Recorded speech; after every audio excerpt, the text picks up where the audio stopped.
Welcome again to another episode of Empowering Introductory Algebra, the series developed to assist students to gain an understanding of the algebra fundamentals necessary to succeed upon entering those college-level courses. Hi, I'm Bob Young, Assistant Professor of Mathematics at Brevard Community College. Along with my excellent support staff of WBCC, we will present algebra lessons that you may work on anytime convenient to you. Now, where we left off was applications involving rational equations. So let's go ahead and look at that graphic one more time. And what we discussed at the end of the last episode was ratio and proportion. And we discussed some recipes where you might want to make some more or less of a certain recipe of Italian bread. And we saw how it worked in the kitchen. And then we saw how marine biologists could use ratio to maybe estimate the number of blue whales given certain information on ones they tagged. Let's talk about the proportion side, looking at some examples now. All right, so when we go to the examples here, similar triangles, corresponding angles are congruent in them, and corresponding sides are in direct proportion. So we're going to go ahead, I made a large triangle here. This is big triangle, ABC. And we're going to say that it is similar to little triangle here, itsy bitsy triangle DEF. All right, so when that's true, what we're going to try to do here is find side B in red, using some proportionality and some ratio here. See, so looking at these, and you see sometimes in real life, see, they might have a giant space shuttle there and a small scale model of it and so forth. I mean, to the exact details and specifications, here's how they do it. So if we're after side B in triangle ABC, we're going to look at this one and say, which sides would match up? And you would have to say that EF matches up with what side over here, BC, and DF matches up with AC. So if we want to make a proportion out of this to get side B, it would be 4 to 6 in this triangle matches up with what to what in the large triangle. I think y'all see it out there, 9 to B. So now we can compare them here. We've got a nice, rational equation. So now to solve for B, we'll go ahead, since there's only two of them, and take the cross products. 9 times 6 is 54 equals 4 times B is 4B. And to solve for B now and get this side we're after, we divide both sides by 4, and we end up with B. Let me bring that over here so I can write it better. Put it right under B over here, is 54 over 4. Now notice we have a fraction that reduces here. What number goes into these two, the top and bottom? 2 will reduce it.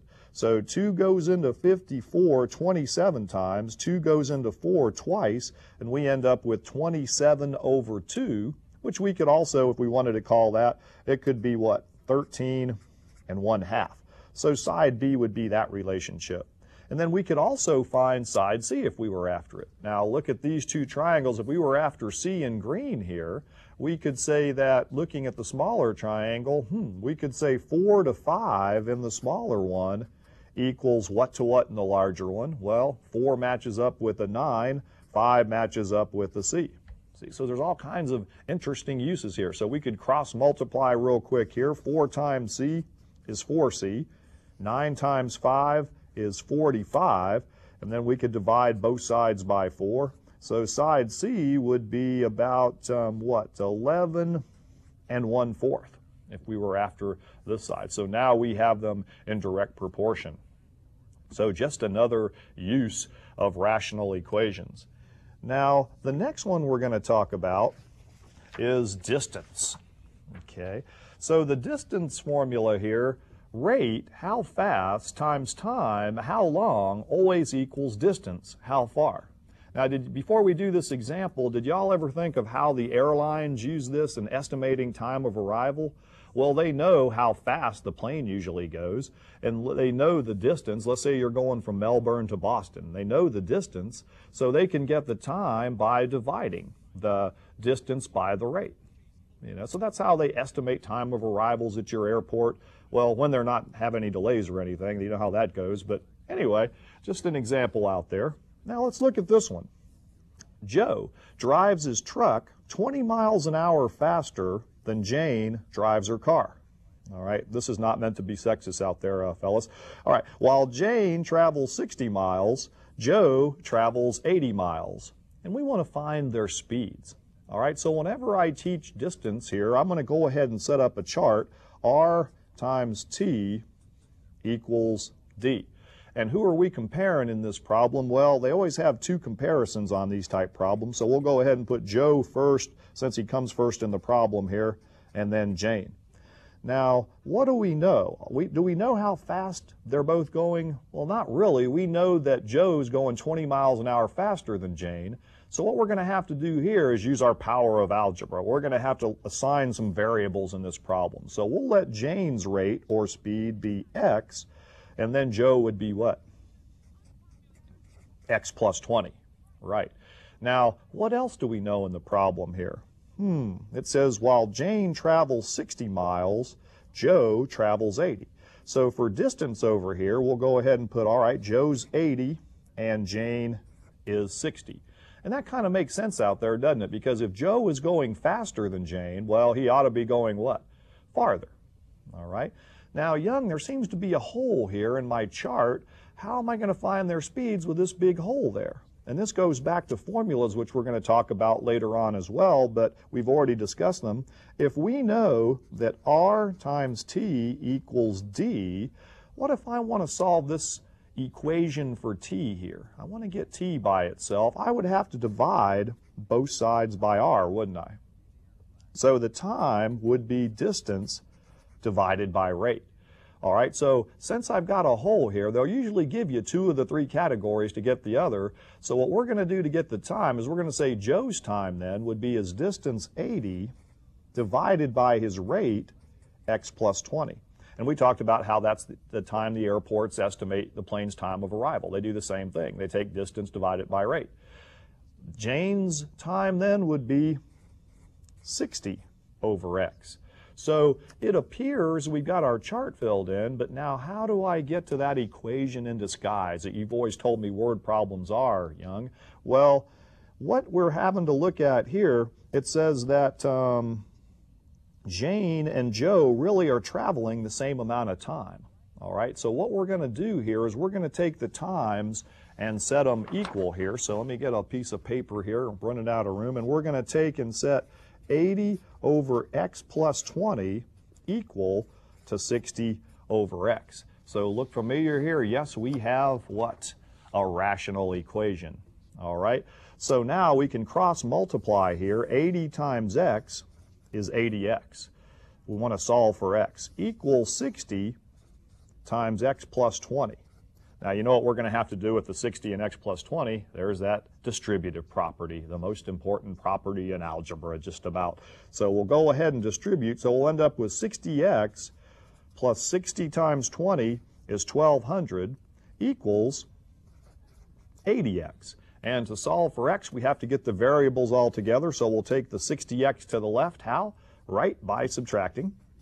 And you can hum yourself a fun tune when you do these. So we end up with 20x equals 1200. And to get x, we're going to divide both sides by the 20. So x is going to come out to equal 2 into 12 goes 6, and you can go ahead and when you divide by 10 and cancel some zeros there, so it's really 2 into 120, and you get 60. Now, did we answer the question here? Let's go back and I'll put that back up here. We found that x was 60, so who's going 60? Jane is. And remember, when you answer word problems, let's put the corresponding units with it. It's 60 miles per hour. So Jane's going 60, Joe's going 80. Joe better watch out or he might find himself in trouble on I-95 there, huh? Yeah. All right, so that's how we do some distance problems. Okay. Let's go ahead and try another one just to make sure we've got that concept down, because we don't like to just leave you hanging with one example here on the BCC network. We like to give you lots of examples. All right, the speed of a freight train is 20 miles an hour slower than the speed of a passenger train. The freight train travels 200 miles in the same time that the passenger train travels 300 miles. Find the speed of each train. Ooh, and look at this. Find the distance traveled by each train. So there's all kinds of good stuff we can do here. So I'm going to go ahead and set up my chart here on this page. Let's go ahead and call this rate times time equals, you know what, distance. So whenever you have a problem like that, go ahead and set it up. Now, what two things are we comparing in this problem? Well, we're comparing the freight train to the what? Passenger train. So I'm going to come down here on the side, and I'm going to write freight, and I'm going to write passenger. Okay, now what do we know in this problem? Well, we know the freight train's going 20 miles an hour slower, so this is sort of similar to the last example. We really don't know their speed, so you know which one I'm going to call X in this case. I'm going to call the passenger train X as far as its speed or rate goes. And since the freight train is 20 miles an hour slower, you know what I'm going to call it? X minus 20. Yeah. Now, what else do we know in the problem? Well, we know the freight train travels 200 miles. In the same amount of time, the passenger train travels 300. See, so sometimes students aren't sure where to set numbers up and stuff, but if you think about it, if this one's going slower, it shouldn't be going as far, should it? So that kind of makes sense. Now, gee, there's that hole again for time. What do we do?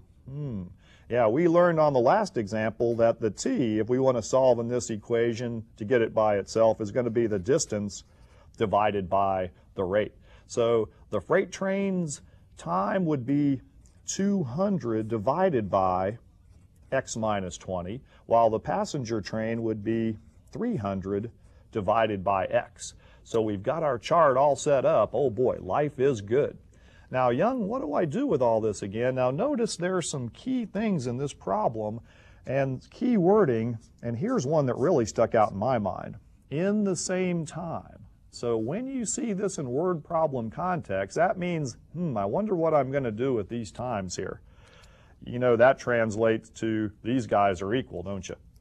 All right, so let me just sneak up some paper here. So we're going to take the 200 over x minus 20 and set that equal to 300 over x. And we are going to solve and get all of our answers to this problem.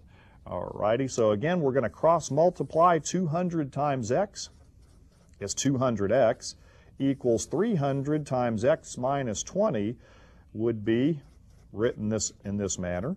And again, similar, we have to distribute. So we're going to get 200x equals 300x minus 6,000.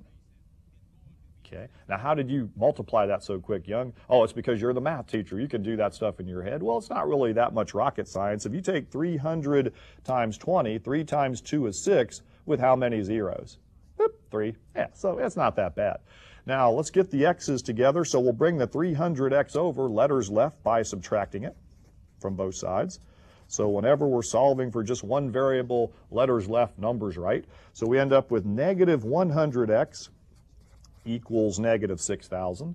And to solve for x, we can divide both sides by the negative 100. So x will come out to be 60. All right, so that's just another use of rational equations in real life using the distance formula. Now let me look up here and see what the problem asked for. It said find the speed of each train. So if we found x is 60 here, all right, we can plug in and say, well, the passenger train is going 60 miles per hour, and the freight train going slower would be 40 miles per hour. So we can just plug in for x and get the chart there, right? And sometimes, remember when you do these, like if you come out with an answer that's strange, like 6,000 or 6 million, make sure your answer makes sense in real life. I doubt you're going to find a passenger train that goes 6 million miles an hour, you know, or if you come out with like negative 20 here, you probably didn't plug something into your chart right. So those are always good ways to watch out when you do these. Make sure your answers make common sense. That could be scary anymore, huh? Common sense.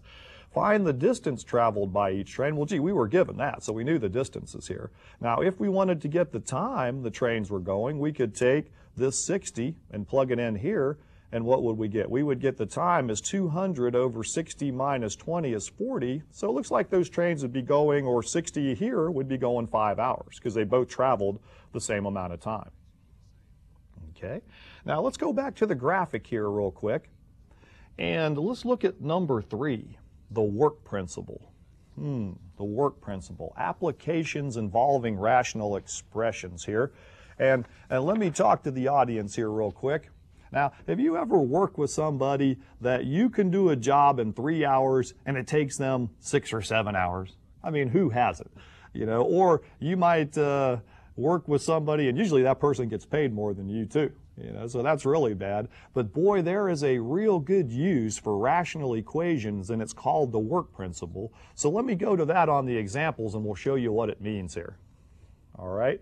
So the work principle says this: let A equal the time required to do one job, and B equal the time it takes to do the same job.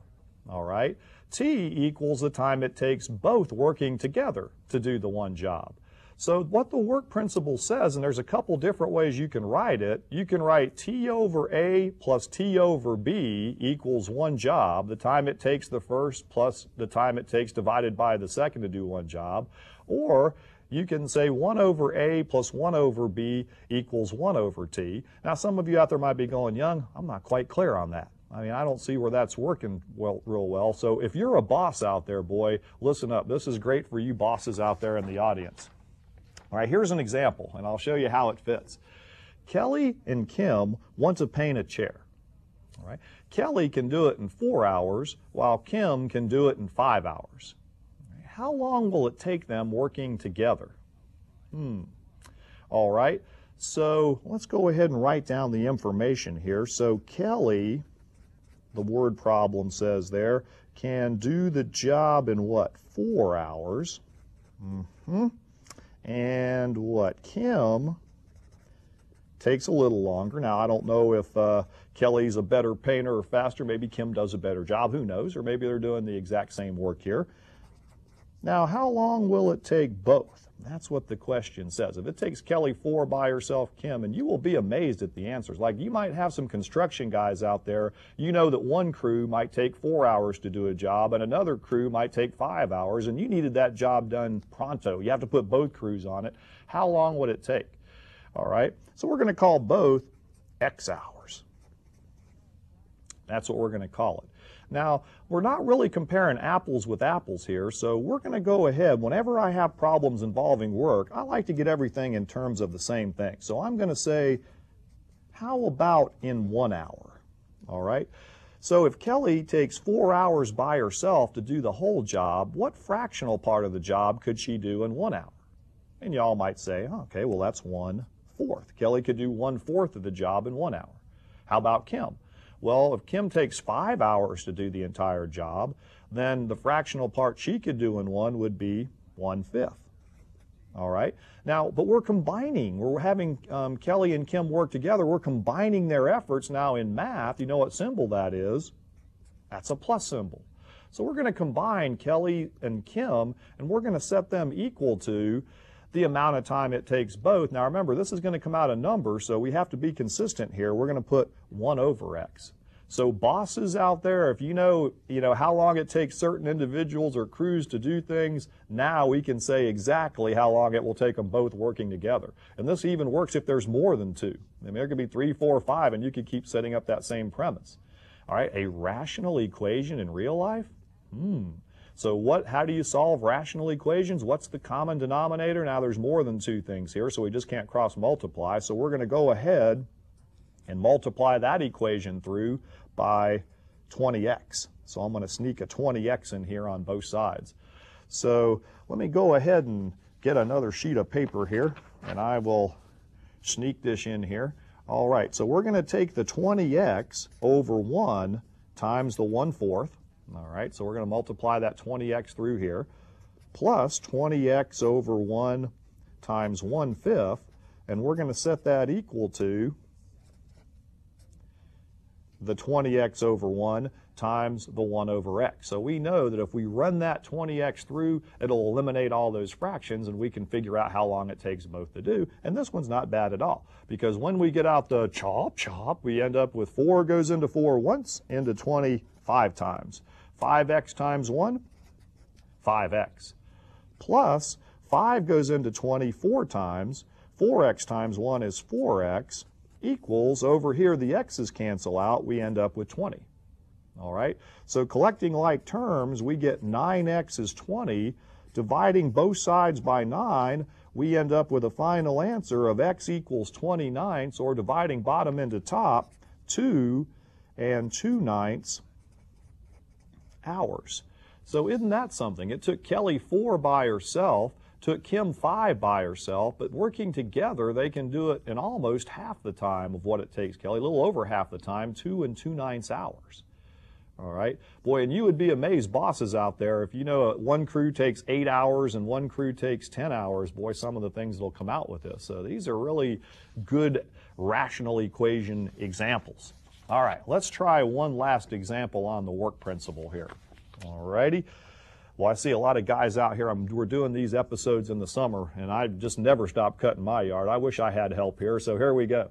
Ray can mow a yard in 3 hours on his riding lawnmower. I hate guys like Ray, riding lawnmower. All right, but I'll get over that. Kim requires 9 hours using her push mower. I can relate with her. How long will it take to mow the yard if they work together?